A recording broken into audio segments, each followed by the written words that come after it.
2026 সালে অ্যামাজনে কিভাবে বিজনেস করবো? এটাই তো আপনাদের প্রশ্ন, তাই না? হ্যাঁ, 2026 সালে কিভাবে বিজনেস করতে হবে, কি, কি বিষয় আমাদের মাথায় রাখতে হবে, এই টোটাল বিষয়ে আজকে আমি আলোচনা করতে চলেছি। তো চলেন পুরো ভিডিওটা দেখি। তো যারা এখনো চ্যানেলটা সাবস্ক্রাইব করেনি অবশ্যই চ্যানেলটা সাবস্ক্রাইব করবেন। যারা ফেসবুকে দেখতেছেন অবশ্যই ফলো দিয়ে পাশে থাকবেন। তো চলেন শুরু করা যাক। তো 2026 সালে অ্যামাজনে কিভাবে বিজনেস করবেন, এইটা আসলে 2025 সালে যেমন করছেন, 26 সালে কিন্তু একই রকম। এখানে এরকম কোনো পরিবর্তন নাই যে আপনার কিছু রুলস পরিবর্তন হয়েছে বা অন্য কোনো ওয়ে পরিবর্তন হয়েছে। হ্যাঁ, কিছু পরিবর্তন হয়েছে। যেমন আপনি মার্কেটিং করবেন কোন পন্থায়, আপনি ধরেন একটা প্রসেসে মার্কেটিং করছেন 2025 সালে, এখন 26 সালে এসে দেখতেছেন যে ওই প্রসেসে আপনি মার্কেটিং করলে ইনকামটা কম হচ্ছে। সেই ক্ষেত্রে আপনাকে ওইখানে আপডেট আনতে হবে। এই বিষয়ে বলতে গেলে অনেক বড় ভিডিও, কারণ আপনারা জানেন 2025 সালে কিন্তু আমি প্রচুর পরিমাণে অ্যামাজন নিয়ে ভিডিও দিয়েছি। সেখান থেকে যদি আপনারা দেখেন ওই জায়গা থেকে আপনারা অনেক কিছুই জানতে পারবেন, কারণ মার্কেটিং সম্পর্কে বলেছি এবং আমি একটা প্রসেস নিয়ে আগাচ্ছিলাম, কিন্তু আমার ব্যস্ততার কারণে আসলে আমি বেশি দূর আগাইতে পারিনি। তো আমি চেষ্টা করব আসলে আবার ধারাবাহিকভাবে দেওয়ার। তবে আপনাদের যে বিষয়গুলো মাথায় রাখতে হবে সে বিষয় হচ্ছে আপনাদের প্রোডাক্ট। যে বিষয়টা আমি কিন্তু সবসময় বলি, আপনার নিশ তো অবশ্যই থাকতে হবে যে আপনি কোন নিশের উপর কাজ করবেন, মানে প্রোডাক্টটা কিন্তু আপনাকে চুজ করতে হবে, সেটা যার যার ব্যক্তিগত ব্যাপার।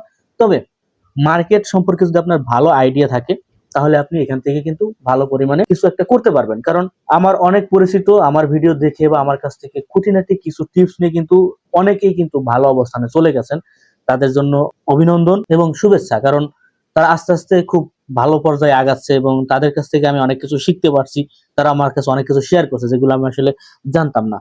তবে এইভাবেই আসলে আপনারা যখন মার্কেটিং এ নামবেন তখন আপনি নিজেই অনেক কিছু আবিষ্কার করতে পারবেন এবং কোন ভাবে মার্কেটিং করলে আপনি বুঝতে পারবেন যে আসলে এখন এইভাবে করছি, তো আরেকটু ডেভেলপ করি, তাহলে ডেভেলপ করলে হয়তো বা আমি এখান থেকে আরেকটু সফলতা পাবো। তো আপনি যখন কাজে নামবেন তখন আপনার এমনিতেই সকল দরজা কিন্তু খুলে যাবে। আপনি যদি ঘরে আবদ্ধ থাকেন, আপনি যদি প্রথম দরজায় যদি না খোলেন তাহলে আপনার কোনো দরজাই সামনে আসবে না। আপনি যত দরজা খুলবেন তত আপনার সামনে দরজা আসবে এবং আপনার দরজা খোলা হয়ে যাবে। এই ক্ষেত্রে আমি যেটা বলি, সবসময় যেটা বলি সেটা হলো আপনার প্রোডাক্ট, সিজনালি প্রোডাক্ট গুলো যদি নিয়ে কাজ করেন, অবশ্যই আপনাকে সিজন সম্পর্কে কিন্তু আপনাকে জানতে হবে যে কোন সিজনে কোন প্রোডাক্ট গুলো বেশি চলে।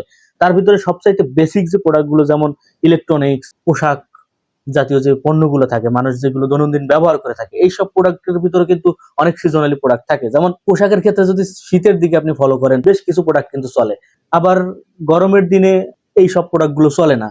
আবার বিউটি প্রোডাক্টের দিকে যদি আসেন তাহলে কিন্তু বিউটি প্রোডাক্টের দিকে কিন্তু আপনাকে উইন্টারের ব্যাপারটা মাথায় রাখতে হয়, কারণ গরমের দিনে যে প্রোডাক্ট গুলো ইউজ করে সেই প্রোডাক্ট গুলো কিছু অংশ শীতের দিনে ইউজ করে না, আবার শীতের দিনে যে অংশগুলো ইউজ করে গরমের দিনে কিছু অংশ আর কি ইউজ করে না, কিছু অংশ। তবে আপনাকে এই প্রোডাক্ট সম্পর্কে আপনাকে ধারণা রাখতে হবে। এই প্রোডাক্ট নিয়েও কিন্তু আমি অনেক কথা বলছি, আমার এইগুলো নিয়ে অনেক ভিডিও আছে। আপনারা যদি অ্যামাজন প্লে লিস্টে যদি দেখেন অথবা সিপিএ মার্কেটিং প্লে লিস্ট আছে, এই প্লে লিস্ট গুলো যদি দেখেন তাহলে আপনারা বুঝতে পারবেন, বা অ্যাফিলিয়েট প্লে লিস্ট যেটা আছে ওটাও যদি আপনারা দেখেন তাহলে আপনারা টোটাল একটা গাইডলাইন পাবেন। তবে আপনি যদি ওই পন্থায় মার্কেটিং করেন, হয়তো বা 25 সালে যে টেকনিকে মার্কেটিং করা হয়েছে সেই টেকনিকটা হয়তো বা 26 সালে তেমন কাজ করবে না, কিন্তু করবে। তখন 100% কাজ করলে এখন আপনার হয়তো বা 60% অথবা 70% কাজ করবে। তবে আপনাকে ওইভাবেই আপডেট করতে হবে। এখন আমি বলি, আমার দেখানো পথে যারা কাজ করছেন তারা কিন্তু অনেক কিছু আবিষ্কার করছে, এমনকি আমাকে বলে মাঝে মধ্যে, ভাই এইভাবে করছি পর আরো বেশি পাচ্ছি। তখন আমারও ভালো লাগে যে না, তারা প্রথম শুরু করছে আমাকে দিয়ে, তারপর তারা অনেক কিছু আবিষ্কার করছে। তো হয়তো আপনাদেরও অনেক কষ্ট হবে, কারণ এই মার্কেটিং লেভেলে আসলে বা বিজনেস লেভেলে আসলে আপনাকে অনেক কিছু মাথায় রাখতে হবে। যে বিষয়গুলো হচ্ছে মার্কেটিং সিস্টেমটা আপনাকে জানতে হবে। আপনি যদি মার্কেটিং সিস্টেম জানতে পারেন, প্রোডাক্ট সম্পর্কে যদি আপনি জানতে পারেন, তাহলে আপনার সকল দরজা আস্তে আস্তে খুলে যাবে।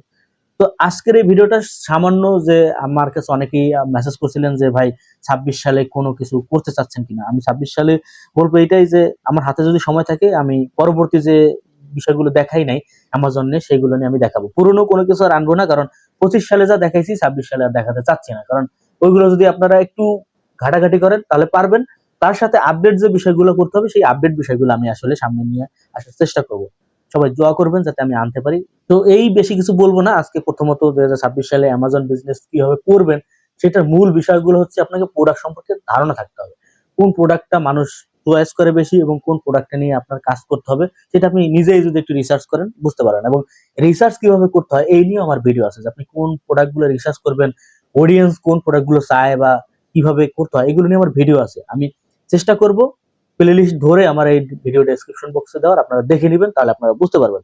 আর নতুন কোনো কিছু জানা থাকলে অবশ্যই কমেন্টে জানাবেন। আর অনেকেই আমার সাথে কথা বলতে চান, কমেন্টে দেখি। আপনারা জানেন যে আমার ডেসক্রিপশন বক্সে কিন্তু দেওয়া থাকে ফেসবুক লিংক, সেখানে গিয়ে কিন্তু আমার সাথে মেসেজ করে কথা বলতে পারেন। যারা ফেসবুকে দেখতেছেন অবশ্যই ফলো করে পাশে থাকবেন, আর যারা ইউটিউবে দেখতেছেন চ্যানেলটা সাবস্ক্রাইব করবেন এবং আপনার মূল্যবান মতামত জানাবেন। তো ভালো থাকেন, আসসালামু আলাইকুম।